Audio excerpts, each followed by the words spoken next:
থেকে, ছেলেদের জন্য লাল কাপড় এবং হলুদ কাপড় পরা নাকি হারাম, এটা কি কারণে জানতে চাই শাইখ।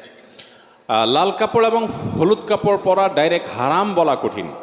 বিভিন্ন হাদিসে একেবারে নিরেট লাল, টকটকা লাল, যেটা পিওর লাল, যেখানে কোনো মিশ্রণ নাই, এবং হলুদ, এই দুটির ব্যাপারে বিভিন্ন রেওয়ায়েতে নবী করিম সাল্লাল্লাহু আলাইহি সাল্লাম থেকে নিষেধাজ্ঞা প্রমাণিত। সেটাকে ফুকাহে কেরাম মাকরুহ বলেছেন, অপছন্দনীয়, অনুত্তম, অনুচিত, না পরা উচিত পিওর লাল, পিওর হলুদ পুরুষের জন্য। এখন আপনি যদি বলেন যে এটা কি জন্য নিষেধ করা হয়েছে, আমি বলবো এটা মহিলাদের জন্য রিজার্ভ। এই কালার কাদের জন্য রিজার্ভ? অন্যান্য কালার আপনিও পড়তে পারেন, মহিলারাও পড়তে পারে, আর মহিলারা এই কালার তাদের জন্য স্পেশাল। দিন বা ইসলাম বলে মহিলাদেরকে খাটো করছে কিছু খাটো বুদ্ধির মানুষরা বলে। আপনি দেখেন পোশাক আশাকের ক্ষেত্রে মহিলা যেই কালারের ইচ্ছা সেই কালারে পড়তে পারবে, পুরুষ পারবে না, রেস্ট্রিকশন আছে।